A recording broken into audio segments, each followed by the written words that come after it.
So the Silk Road was one of the biggest trade routes and one of the first ones too. It traded very many goods and kind of influenced the whole idea of trade.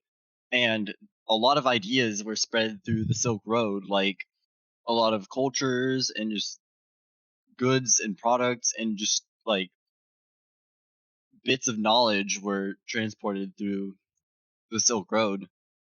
I mean, you Yeah, gotta it was. think everything Yeah, west to east, east to west, that wasn't going through anywhere like over the ocean. That was through the Silk Road. That was the only way to go.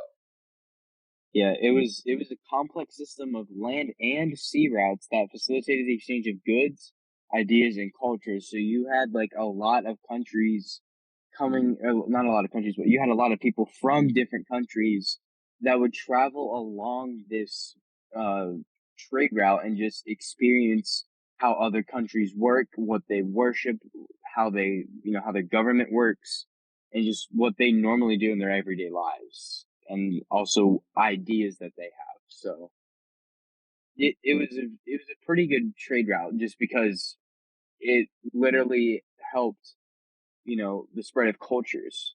So it wasn't just people only knew about their culture and their culture only, but they knew about other people's cultures. Like if you were in China, and since it spanned from China to the Mediterranean, you could just travel from China all the way up until the European parts and just learn different cultures and also different ideologies that they have, and also exchange for any goods that they might have specific to their country.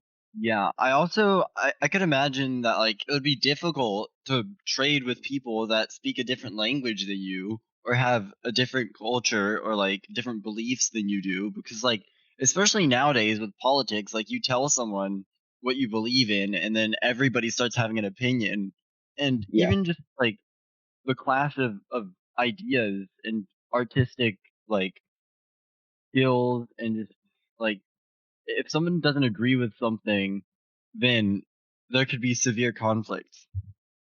I mean, Yeah. yeah, to like point that out, to go back a little bit on what you said, I mean, there were the equivalent of land pirates everywhere on the Silk Road, but people still went across it because it was just that important and that influential.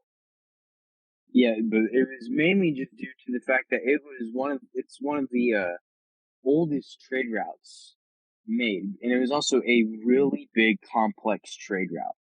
I mean, it connected from China all the way to the Mediterranean. So we're talking like near Japan to like middle of Europe. Yeah, and it It also was just opened up massive. several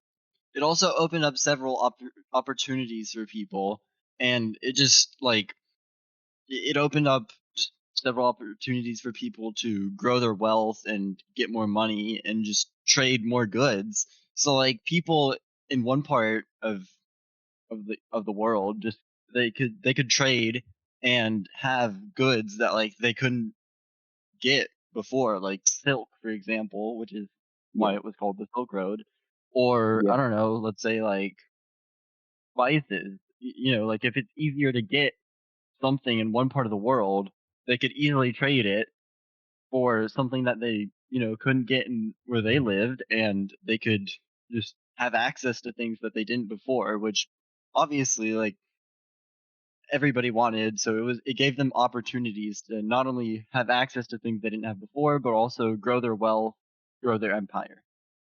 I yeah, mean, yeah, yeah, perfect. yeah. And it also facilitated the exchange of scientific and technological knowledge, such as the use of like gunpowder, so how to use weapons, and other exchange of weapons, and then paper making techniques from China to the West. So I I mean, mean, yeah, that is basically, gunpowder. yeah. And it could have also introduced weapons to certain countries, because what if certain countries were still using like bows and arrows, like how people back before, like in BC times, would still use bows and arrows and like spears. So it could have also introduced weapons to certain countries, and the No, yeah, smaller countries, historically, that's or even exactly what tribes. happened. The the Ottomans, who we'll get to eventually when we end this up, they could not take Constantinople because of their defenses until gunpowder crossed the Silk Road and they were able to use cannons because they just could not break through the wall. They couldn't get it. They had it completely surrounded for 100 years and couldn't break in. Yeah. But one thing that the Silk Road brought that was not so pleasant was it was a conduit for the spread of diseases such as the bubonic plague, which we all know took out about 1/3 of the population of Europe. Which the bubonic plague it came from these fleas that would bite these rats, and then the rats would just carry this disease around with them, and it would just infect people around them to the point where it's like one person, then two, then four, then eight, then 16, 32, etc., etc. And then now you have a third of your population being wiped and a fourth of the world just disappearing just Yeah, because of it's this it's plague. kind of like recent events like COVID-19, how it spread so quickly because we're just so connected, and like the fact that like airplanes can just go from one part of the world to the other. It's kind of like how the Silk Road, people would just walk across it. They didn't even know if they were sick or not, and they've immediately spread it to one person, which, like, as soon as they get back, they spread it to their entire, like, civilization pretty much. So, like, that's probably why it was such a big problem. I mean, like, yeah, it's exactly how you got to think of it. Okay, little tangent here. The bubonic plague, though absolutely awful in every capacity, did bring on the urbanization of Europe to a point because it decreased the price of food, so people could leave the like area that they were in and go to like a city and still be fine.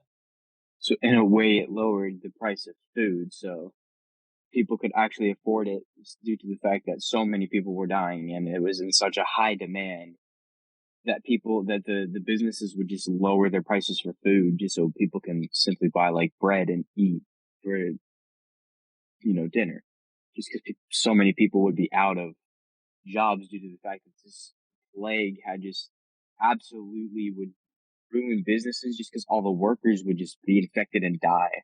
So you got to think this also could have infected workers and the conditions. It could have made certain businesses have to like shut down and be completely done for, just due to the fact that this plague just wiped out Europe, basically. I mean, it ravaged everything. If you It got killed sick, everything. you died. Yeah. Well, that's a wrap, guys. Bye.